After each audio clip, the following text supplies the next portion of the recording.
Hello, and welcome to the Immuneering conference call to discuss the positive 9-month update announced last week from the company's ongoing phase 2A trial of atebimetinib in first-line pancreatic cancer patients.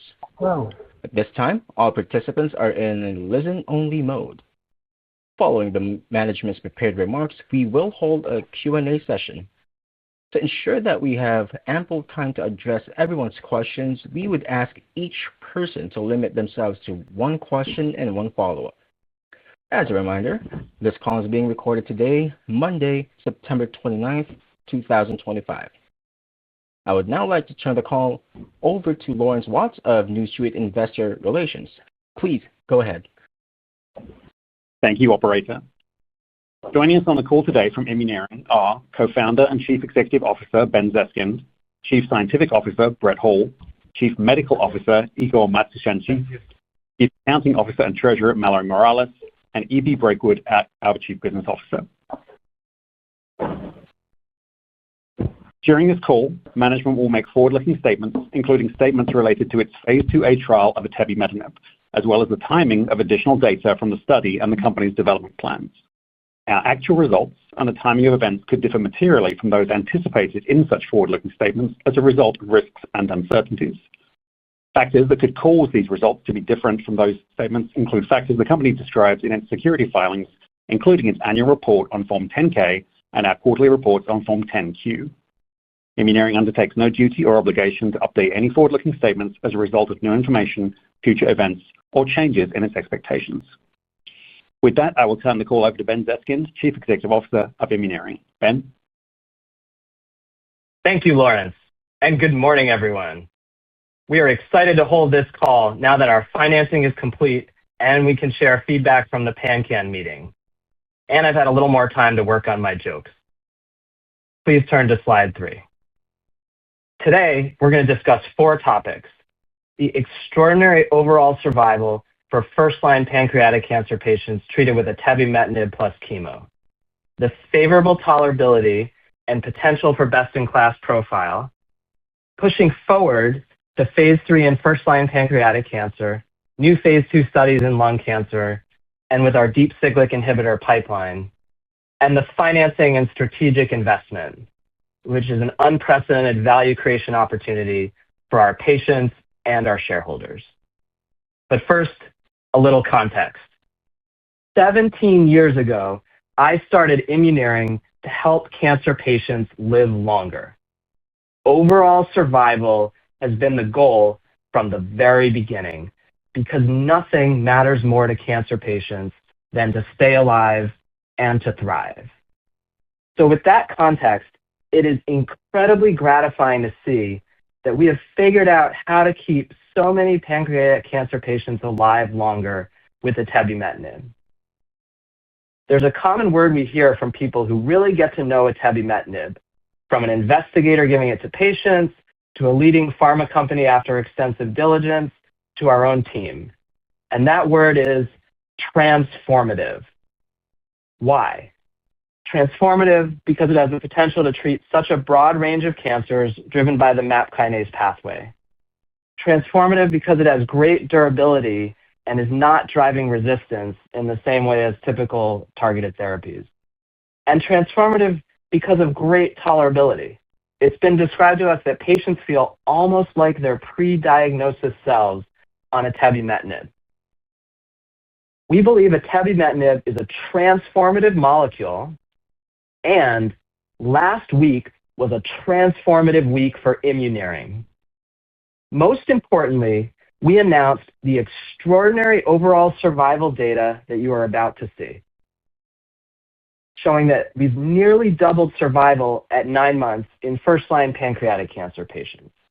In addition, we announced the pricing of a $175 million underwritten offering and a $25 million private placement last week, providing capital from a world-class group of forward-thinking investors and a great strategic partner in Sanofi to not only help fund the phase 3 study for atebimetinib in first-line pancreatic cancer patients, but also to fund planned near-term combination studies in lung cancer and to advance our preclinical pipeline of deep cyclic inhibitors against additional cancer targets. Stay tuned for more details in the near future on those plans. Based on current operating plans, we expect our current cash and proceeds from the offering to fund the company into 2029. We believe last week was a turning point, and Immuneering is a different company this week than it was 1 week ago. And I think that's just starting to sink in. Frankly, it's just starting to sink in with us, and even more so externally. And we presented the data at the PanCan Summit yesterday, and the most frequent reaction was, wow, congratulations. To have this kind of survival data in first-line pancreatic cancer is just unprecedented. We believe we're in a better position than ever before, with a higher probability of success than ever before, led by atebimetinib in pancreatic cancer, but including many other cancer types and other molecules. I've never been more excited or more optimistic about this company's potential to transform cancer by keeping patients alive and helping them thrive. So with that, let's get into the data. Please turn to slide 4. Here are the latest results from our ongoing phase 2A study of atebimetinib plus modified gemcitabine nab-paclitaxel in first-line pancreatic cancer patients using an August 26, 2025 data cutoff. The bottom line is that we believe we've figured out how to keep these patients alive longer. Now, with 9 months of median follow-up time, you can see we have a 94% overall survival at 6 months and an 86% overall survival at 9 months. These are extraordinary results, and the key question is, how robust are they? Do they rest on shaky ground or a solid foundation? As I walk you through the data, you'll see that there are many pillars of robustness that we believe support the data, an extremely solid foundation. Starting with the N. This is in 34 patients, which we believe is enough to really say something. In June, with 6 months of median follow-up time, we shared a 6-month overall survival of 94%, and I walked you through all the factors supporting the robustness of that number, and I'm happy to report that with 3 additional months of median follow-up time, we are still at 94% overall survival at 6 months, with all the patients still on study to the right of it, so it's unlikely to change much at this point. At 9 months, we're at 86% overall survival, and while the curve also looks great to the right of that, we're careful not to claim anything beyond our median follow-up time. We were careful in June, and we're careful here. And of course, our median overall survival is not yet reached. In fact, the curve is so flat that it's challenging to model right now when it might be reached. These results, in and of themselves, are compelling because so many of the patients are staying alive, but they become even more compelling when we compare them to the reported benchmark for standard of care. So with that, please turn to slide 5. Here, we're plotting the cross-trial comparison between our ongoing study and the pivotal study of standard of care gemcitabine nab-paclitaxel in first-line pancreatic cancer, the MPACT study. What you can see is that patients in our study show a 27-point separation from standard of care at 6 months with 94% OS. That separation grows to 39 points at 9 months with 86% overall survival, nearly double the reported benchmark for standard of care. It's great to see the separation growing with additional follow-up time, as the durability that we designed into atebimetinib, making it harder for the tumor to adapt and develop resistance, really shines through. The sheer magnitude of the separation lends another pillar of robustness to the results. But let's say you want to be an atebimetinib skeptic. Getting harder and harder to do that, but let's say you do. Even if you want to take the most pessimistic view of the data that's statistically justifiable, you'd take the bottom end of our 95% confidence interval. And even then, we have a 10-point separation at 6 months, which grows to a 19-point separation at 9 months. So the fact that even the bottom of our 95% confidence interval shows such good separation with standard of care is another pillar of robustness supporting these incredible overall survival results. Now, gemcitabine nab-paclitaxel is the most relevant standard of care benchmark because it's the most common global standard of care. It's the control arm in our planned phase 3 design. It's what we're combining with, and it's the treatment most commonly given to older patients with a wider range of fitness levels like the ones in our study. But there are 2 other standard of care treatments for first-line pancreatic cancer, so let's see how our results compare to those. Please turn to slide 6.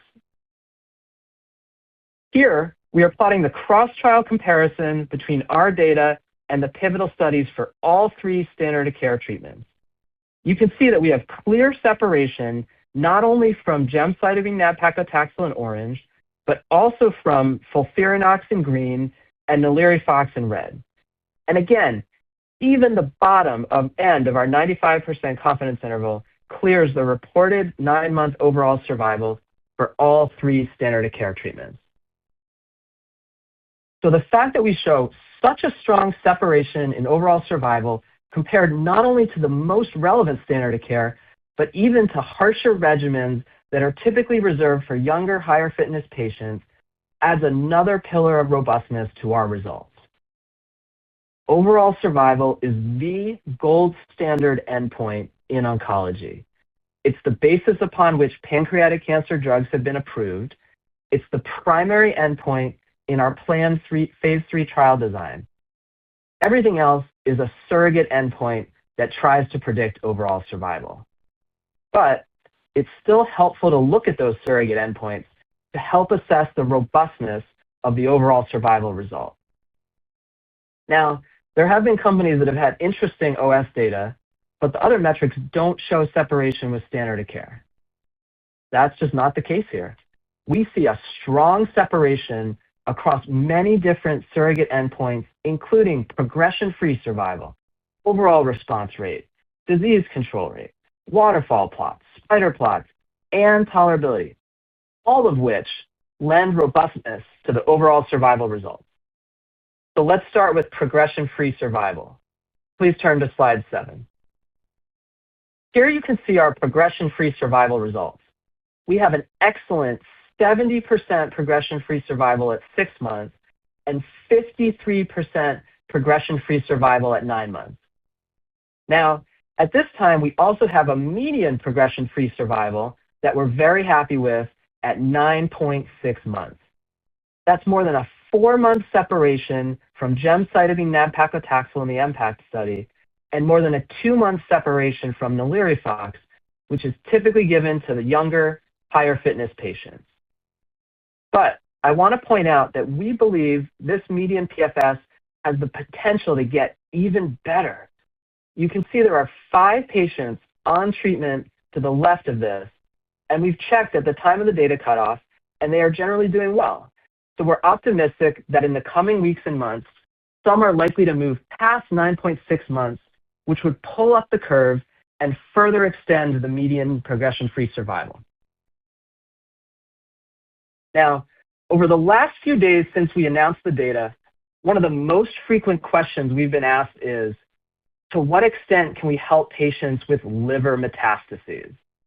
Historically, pancreatic cancer patients with liver metastases have had a slightly worse prognosis than those with lung metastases when treated with chemotherapy. So we took a look. About half of the patients in our study had liver mets, and when we looked specifically at that subset of 16 patients, we found that the median progression-free survival is 9.6 months, the same as in our full 34-patient intent-to-treat population. The median overall survival is also not yet reached in that subset, same as in the full 34-patient intent-to-treat population. We believe this is great news for pancreatic cancer patients with liver mets because it suggests that our results are just as applicable to them. And this doesn't surprise us because we see multiple instances of liver mets shrinking, including in our longest running patient from phase 1, who has now been on treatment over 18 months with multiple liver mets that have shrank over time. The strength of the progression-free survival data, both in patients with liver mets and in the full population, adds additional pillars of robustness supporting our extraordinary 86% overall survival at 9 months. Please turn to slide 8. Here, we plot the cross-trial comparison between our progression-free survival data and the pivotal study of gemcitabine nab-paclitaxel. You can see we have a 26-point separation at 6 months and a 24-point separation at 9 months, with a 53% progression-free survival that's nearly double the benchmark of 29%, lending further robustness to our overall survival results. Please turn to slide 9. Again, you can see that our progression-free survival is well separated not only from gemcitabine nab-paclitaxel, but from all 3 standard of care treatments. Please turn to slide 10. Here's our waterfall plot, and it's great to see that the vast majority of patients have lesions that are shrinking. Now, there's quite a bit of literature showing that overall response rate is not a great predictor of overall survival in pancreatic cancer. So we acknowledge that this is a surrogate endpoint of limited and questionable value. That said, our overall response rate is excellent. We have a confirmed overall response rate of 39%, which compares favorably with the benchmark of 23% from MPACT. Our June update included 4 unconfirmed PRs that have since confirmed. So again, I'll emphasize that this 39% ORR is based entirely on confirmed responses, and not all reported overall response rates are, so it's important to compare apples to apples. It's also worth noting that we have several patients who are currently stable disease and are continuing on treatment as indicated by the arrows. And atebimetinib generally shrinks tumors slowly but surely, so we're optimistic that this number could continue to grow over time. In our phase 1, we had a patient who crossed from stable disease to a partial response after 14 months. So slow and steady wins the race. Our disease control rate at 81% compares very favorably to the 48% in the MPACT study. So the waterfall plot, the overall response rate, and the disease control rate all lend additional pillars of robustness supporting the really nice 86% overall survival that we're seeing at 9 months. Please turn to slide 11. Here are our spider plots showing how the tumors change in size over time. And what you can see is that the vast majority of patients have lesions that are shrinking, slowly but surely. We're not the typical targeted therapy that bombards the tumor continuously to shrink it 50 to 60% for a month or 2, and then the tumor adapts and develops resistance and comes roaring back worse than before. Instead, we typically shrink tumors more slowly but more durably without driving resistance. It's like the old fable of the tortoise and the hare. We believe atebimetinib is the turtle that slowly but surely wins the race. These spider plots, which by the way most companies don't show, lend another pillar of robustness to the 86% overall survival we observed at 9 months. Now, let's take a look at tolerability. Here you can see the favorable tolerability profile of atebimetinib plus modified gemcitabine nab-paclitaxel on slide 12.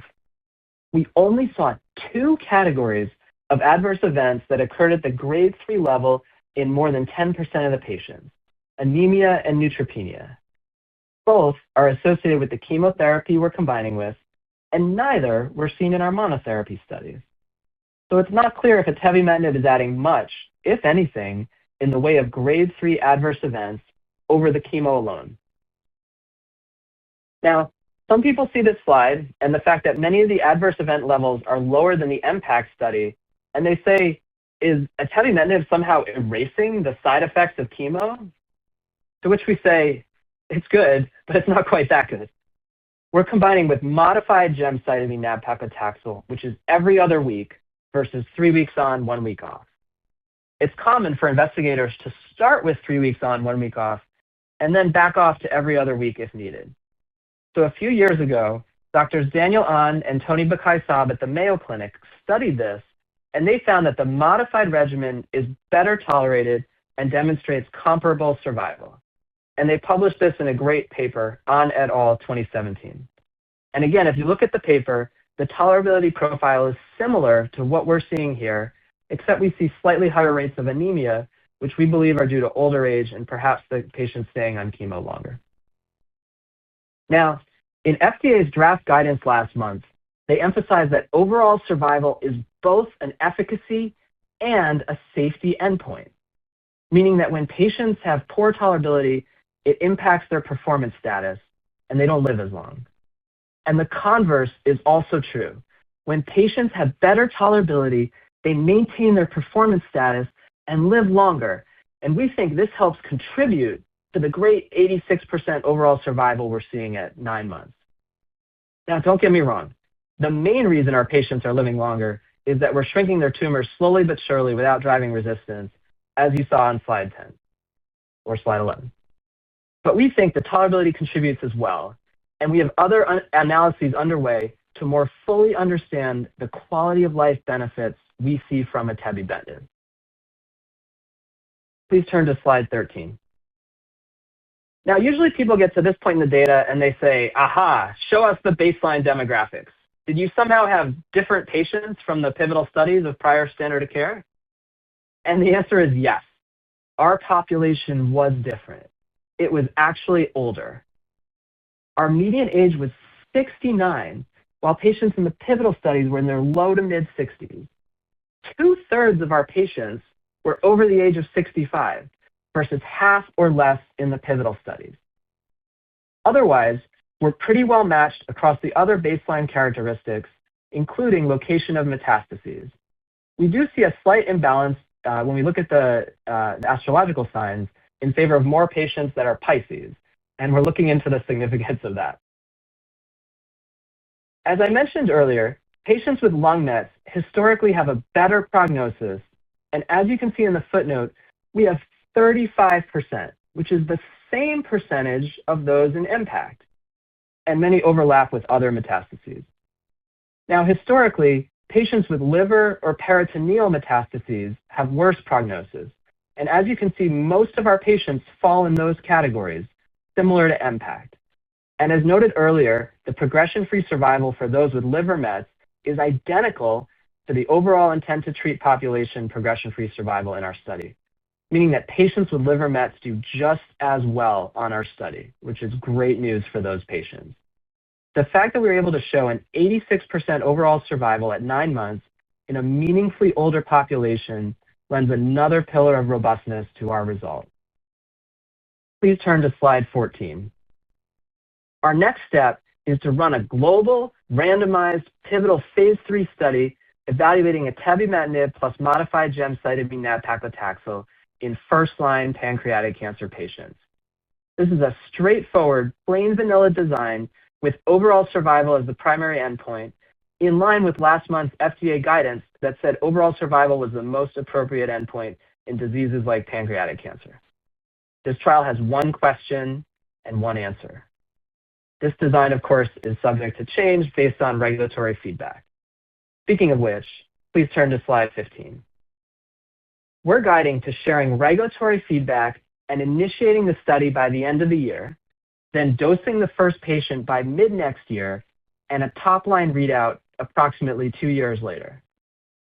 But it's not as if we'll go dark for 2 years. We have combination studies planned in lung cancer. We've guided to an update from this cohort at a meeting next year, and our preclinical pipeline of deep cyclic inhibitors designed to bring the same tolerability and durability to other targets is progressing steadily as well.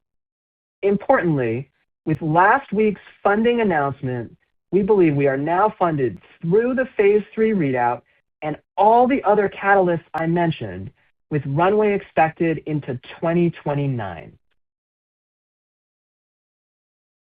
Slides 16 to 21 have additional information on how we designed atebimetinib to achieve the kind of durability and tolerability we're seeing. These slides are on our website for reference. And I'll just emphasize that we designed atebimetinib in-house. its novel composition of matter, and we just had our U.S. composition of matter patent granted, with exclusivity expected into at least late 2042, with additional patent applications pending that extend exclusivity into late 2044. Now please turn to slide 22. As I mentioned earlier, we're planning 2 combination studies in lung cancer. The first through an agreement with Regeneron to combine with their anti-PD-1 Libtayo, and the second one through an agreement with Eli Lilly to combine with their second-generation KRAS G12C inhibitor, olomorasib. We're happy to be working with both of these companies, and of course, we're thrilled to have the strategic investment from Sanofi that we announced a few days ago. Given that the MAP kinase pathway drives the majority of all cancers, we're just getting started with pancreatic cancer and lung cancer, and then likely colorectal cancer, melanoma, AML, breast cancer, and many others. This broad applicability, combined with the unique observed durability and tolerability, make atebimetinib an ideal backbone for a wide variety of combinations. It truly has the potential to be a pipeline in a product, and we are just getting started. Please turn to slide 23.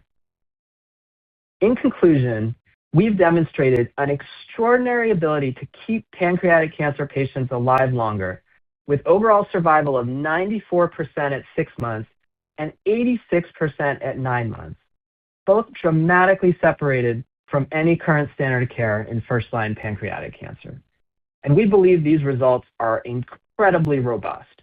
We believe they're supported by the 95% confidence intervals, the progression-free survival we're seeing, the waterfall plots with overall response rate and disease control rate, the spider plots, our tolerability data, and the fact that we observed all of this in a meaningfully older population and that it worked just as well in liver met patients. And we have an exciting set of catalysts coming up in the coming weeks, months, and years. Please turn to slide 24. Today we discussed extraordinary overall survival for first-line pancreatic cancer patients treated with atebimetinib plus chemo. We discussed favorable tolerability and the potential for best-in-class profile. We're pushing forward to phase 3 in first-line pancreatic cancer, the new phase 2 studies in lung cancer, and with our deep cyclic inhibitor pipeline. And we talked about the financing and strategic investment, which enables unprecedented value opportunity for patients and shareholders. Speaking of which, I want to thank all the patients and their caregivers, the investigators, team members, along with our partners and our investors. We're frequently told that atebimetinib is a transformative molecule, and last week was a transformative week between sharing these incredible overall survival results and raising enough money to fund not only our phase 3 study, but also our 2 lung combination studies and our preclinical pipeline with runway into 2029. The impact of last week is still sinking in for all of us, but we believe Immuneering has entered a new era as a well-funded company with a great strategic investor and highly compelling data. I've never been prouder of our team or more excited for the value we can create for our patients and our shareholders. Operator. Thank you. Ladies and gentlemen, we will now begin the question and answer session. If you'd like to ask a question, please press star 1 on your telephone keypad. And if you'd like to withdraw your question, simply press star 1 again. Thank you. And our first question comes from the line of Jay Olson from Oppenheimer. Please go ahead. Oh, hey guys, congrats on these impressive results. And thank you for providing these additional details, which are super helpful. As our first question, can you talk about subsequent lines of therapy for patients who had progressed on atebi plus gem-nab-pac in the study, and whether any of those patients who progressed may have subsequently received experimental therapies?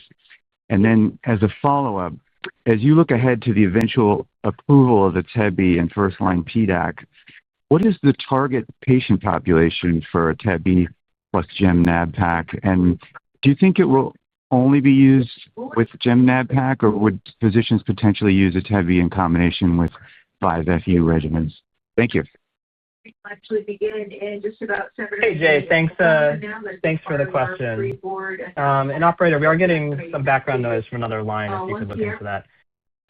So Jay, in terms of your first question on subsequent lines of therapy, so it's a great question. We've looked into this, and for the patients where we have that information, about half of them go on to chemotherapy, and about half of them go on to nothing, sadly, which is, it's not surprising in first-line pancreatic cancer.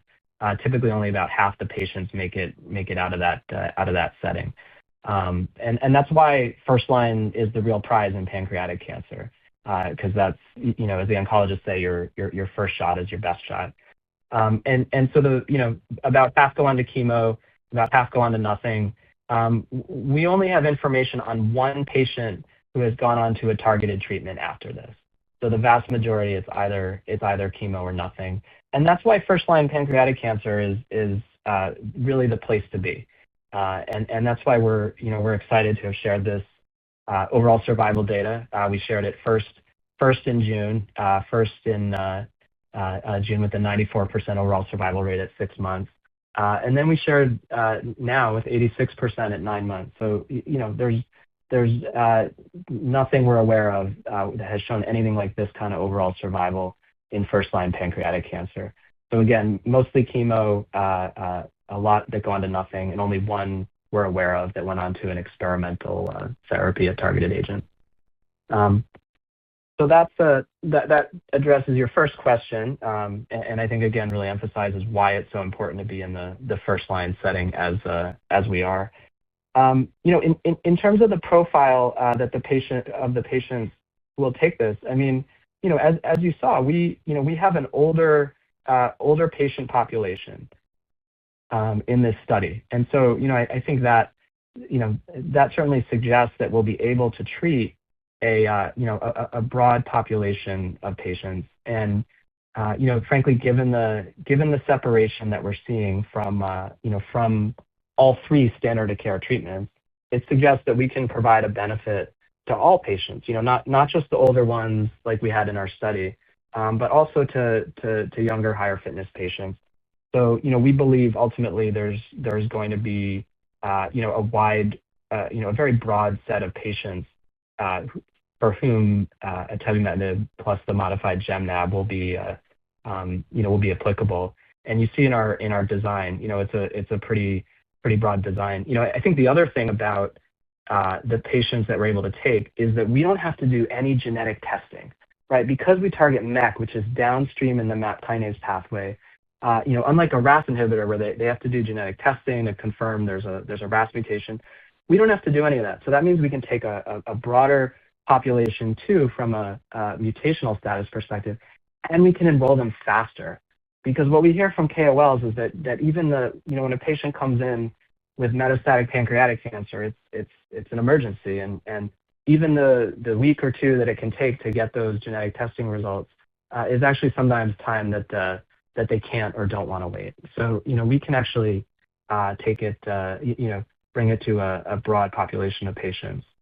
So with that, I thank you for the questions, Jay, and we'll take the next question. Thanks, Ben. Congrats. Thank you, Jay. Thank you. Our next question comes from the line of Greg Zavanove from Mizuho. The line's open. Hi there. This is Doug McPherson on for Greg. Thanks so much for taking my question. And once again, let me offer my congratulations on this just outstanding and impressive data. My first question is contextualizing this data with the recent data that we saw for RevMed's lead asset in pancreatic cancer. Any comments on that comparison? Thanks, Doug. Look, first thing I'll say is we support all companies working in pancreatic cancer, right? This is a terrible unmet need, and I think we're all sort of on the in a sense we're all on the same team working against pancreatic cancer. So we laud everyone working in this space. And look, what we know is we're the only company we're aware of that has shared overall survival data in the first-line setting in pancreatic cancer. You can see it here, and it's extraordinary. 94% survival at 6 months, 86% survival at 9 months, with the kind of tolerability that we're seeing. So we're just thrilled with this data. And generally speaking, we think it's going to be hard for anyone to really top this, right? I mean, there's not a lot of room between this and the top to really for anyone to show we believe a meaningful separation. So really, and even if some company out there could match this, then we think it would come down to tolerability, and we clearly have really a very unique tolerability profile. So we're really just not that worried about anyone that's out there working in pancreatic cancer. We're happy for as many companies as possible to be working in pancreatic cancer. Certainly the patients need it, but we just don't think, certainly no one has shared overall survival data that comes anywhere close to this in the first-line setting, which again is the real prize in pancreatic cancer. And we think it's going to be hard to beat this, and even if someone out there could match it, it would come down to tolerability, and we'd win on tolerability hands down. Thanks for the question. I can certainly appreciate that. If I could hit a quick follow-up, I just want to make sure I understand the censoring correctly. So at 9 months, looks like 13 patients were censored, and I suppose that means that those patients do not have a 9-month PFS or OS reading. Do I have that correct? Yeah, Doug. So we provide a lot more transparency than most companies in that we color our censoring marks to indicate whether, in the case of overall survival, the patients are still on study or if they're off study. And generally, in the context of overall survival, if they're off study, it means they've withdrawn consent. So I think the thing to appreciate mainly is that the rate of censoring that we have, particularly the patients who are off study, we're pretty happy with that rate. Every oncology study has some censoring, and if you look at MPACT or NAPOLI-3, about a quarter of the patients were censored. So we actually have six gray marks, as you can see. So 6 patients that have withdrawn consent. So we're actually doing better than most studies. And in fact, several of those patients did have, some of them, there's one that had lesions that were shrinking, several that did have progression before they withdrew consent, which means that actually they could be censored with regard to overall survival, but show up as events on progression-free survival. So the fact that we see a great separation from standard of care in our progression-free survival, I think further emphasizes just the robustness of this data. So it's great to see that we have a lower rate of censoring than you would expect, and just really great separation from standard of care in both overall survival and progression-free survival. So with that, thank you, Doug, and we'll take the next question. Thanks so much. Congrats, Ben. Thank you. Again, if you'd like to ask a question, please press star and the number 1 on your telephone keypad. And a quick reminder, please limit yourself to 1 question and 1 follow-up. Our next question comes from the line of Amy Fadia from Needham & Company. The line's open. Hi, this is Poorna on for Ami. Thank you for taking our question, and congratulations on this data update.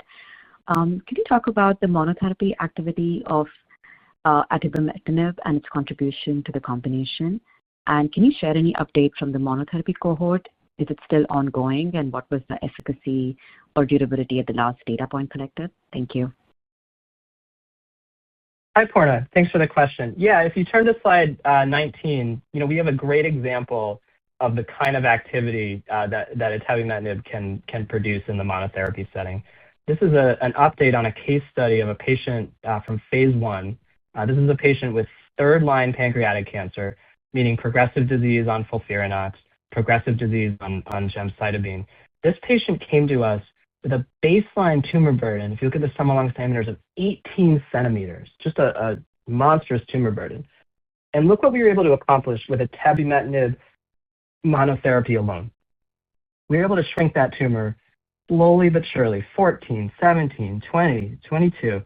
And over the course of 18 months, shrink that tumor slowly but surely. As of the data cutoff, this patient is continuing on treatment with over 18 months, improved quality of life, gained weight, reductions in a number of markers, complete resolution of a bone lesion. Complete resolution of a bone lesion. And the best part is, because of the exceptional tolerability of atebimetinib, we hear from the investigator that this patient's been living a normal life with third-line pancreatic cancer, thanks to this slow, steady reduction in the tumors. We believe patients like this give us a glimpse into a future where you could envision cancer being transformed the way HIV was transformed in our lifetimes, from a fatal disease to one that's generally now managed with medication. So this is really an example of the power of what atebimetinib can accomplish in the monotherapy setting.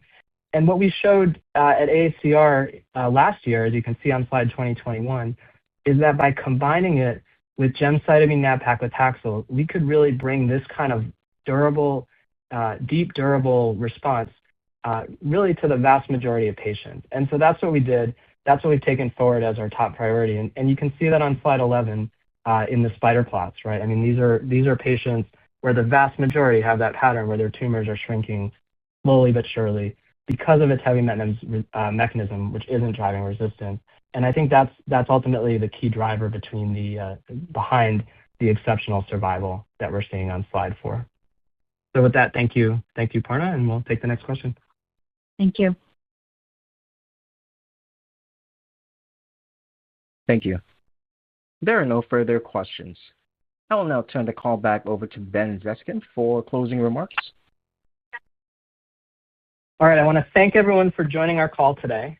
And again, we'd like to thank all the patients and investigators involved in our ongoing studies, and we very much look forward to updating you on further progress. Thanks, everyone, and have a great day. The meeting has now concluded. Thank you all for joining. You may now disconnect.